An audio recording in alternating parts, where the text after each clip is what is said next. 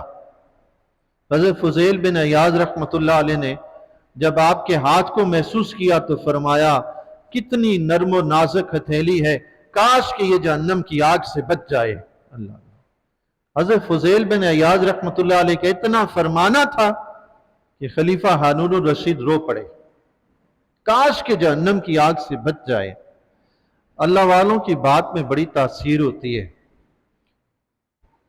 ایک تو ان کی بات ہے، دوسرا پھر ان کی صحبت ہے، اثر تو پھر ہوتا ہے۔ خلیفہ رو پڑا اور پھر خلیفہ نے عرض کی کہ مجھے آپ سے ایک کام ہے، میرا ایک مسئلہ حل کر دیں۔ حضرت فضیل بن عیاض رحمۃ اللہ علیہ نے فرمایا کہ امیر المومنین، آپ سے پہلے حضرت عمر بن عبدالعزیز رحمۃ اللہ علیہ بھی اس منصب پر فائز ہوئے تھے۔ جب انہیں خلافت ملی تھی تو انہوں نے حضرت سالم بن عبداللہ رضی اللہ تعالیٰ عنہ کو بلایا اور حضرت رجاء بن حیات رحمۃ اللہ علیہ کو بلایا اور محمد بن کعب کرزی رحمۃ اللہ علیہ کو بلایا اور ان سے مشورہ کیا اور ان سے کہا تھا کہ میں خلافت کے ایک مصیبت میں مبتلا ہو گیا ہوں، مجھے اس کے متعلق کوئی مشورہ دو۔ تو حضرت فضیل بن عیاض رحمۃ اللہ علیہ نے فرمایا یا امیر المومنین، انہوں نے جس خلافت کو مصیبت کہا تھا آپ اور آپ کے ساتھی اسی کو نعمت سمجھ بیٹھے ہیں۔ اللہ یہ سننا تھا، خلیفہ اور رو پڑا۔ حضرت فضیل بن عیاض رحمۃ اللہ علیہ نے فرمایا اس وقت سالم بن عبداللہ رحمۃ اللہ علیہ نے مشورہ دیا تھا کہ اے عمر بن عبدالعزیز، اگر تم قیامت کے دن اللہ کے عذاب سے بچنا چاہتے ہو تو مسلمانوں کے بزرگوں کا ادب و احترام اسی طرح کرو جس طرح تم اپنے آباء و اجداد کا احترام کرتے ہو، اور مسلمانوں میں سے جو تمہارے ہم عمر ہیں ان کا ادب و احترام ویسے ہی کرنا جیسے تم اپنے بھائیوں کے ساتھ سلوک کرتے ہو، اور جو تم سے عمر میں چھوٹے ہیں انہیں تم اپنی اولاد سمجھنا اگر تم قیامت کے دن اللہ کے عذاب سے بچنا چاہتے ہو۔ اور حضرت رجاء بن حیات رحمۃ اللہ علیہ نے فرمایا تھا اے عمر بن عبدالعزیز، اگر آپ قیامت کے دن اللہ کے عذاب سے بچنا چاہتے ہیں تو مسلمانوں سے محبت کرنا، کوئی دن یا کوئی شام ایسا تم پر نہ آئے جس دن صبح یا شام تمہارے دل میں مسلمانوں کے لیے کینہ موجود ہو، مسلمانوں کے لیے وہی پسند کرنا جو اپنے لیے پسند کرتے ہو اگر قیامت کے دن اللہ کے عذاب سے بچنا ہے۔ خلیفہ ہارون الرشید سن کر رویا، شدید رویا۔ فضل بن ربیع نے حضرت فضیل بن عیاض رحمۃ اللہ علیہ سے کہا حضرت بس کیجئے، اب خلیفہ پہ رحم بھی فرمائیے۔ حضرت فضیل بن عیاض رحمۃ اللہ علیہ نے فرمایا میں رحم ہی تو کر رہا ہوں، اسی لیے باتیں کر رہا ہوں، انہیں تو تم نے اور تمہارے ساتھیوں نے برباد کر دیا ہے، رحم تو تم نہیں کرتے ان پہ۔ جو بندہ انسان کو آخرت کی نصیحت کرتا ہے اصل میں رحم وہی کر رہا ہوتا ہے، اور جو دنیا میں بگاڑ، جو دنیا کی خواہشات پیدا کرتا رہتا ہے، دنیا میں آگے بڑھنے کے مشورے دیتا رہتا ہے، وہ سارا کام بگاڑتا ہے، وہ بندے کو دنیا میں بھی ذلیل و رسوا کرتا ہے اور آخرت میں بھی رسوا کر کے چھوڑ دیتا ہے۔ حضرت فضیل بن عیاض رحمۃ اللہ علیہ نے فرمایا رحم ہم ہی کر رہے ہیں، تم لوگ نہیں۔ جو آس پاس مشیر اور خوشامدی اور چاپلوس گھسے رہتے ہیں نا، یہ تباہ و برباد کر کے چھوڑتے ہیں۔ اچھا انسان وہی ہے جو انسان کو غلطی پر فوراً ٹوک دے، لیکن ہمیں برا وہی لگتا ہے۔ آپ دیکھ لیں اگر کسی کو کوئی منصب مل جائے تو اس کے منصب میں اس کے ماتحت کوئی ایسا شخص آ جائے جو اس کی بری باتوں کو برا سمجھتا ہو، وہ اسے پسند نہیں ہوتا، وہ اسے اپنے پاس دیکھنا نہیں چاہتا۔ مجھے روکا کیوں، مجھے ٹوکا کیوں، تمہاری جرأت کیسی ہوئی ایسی بات کرنے؟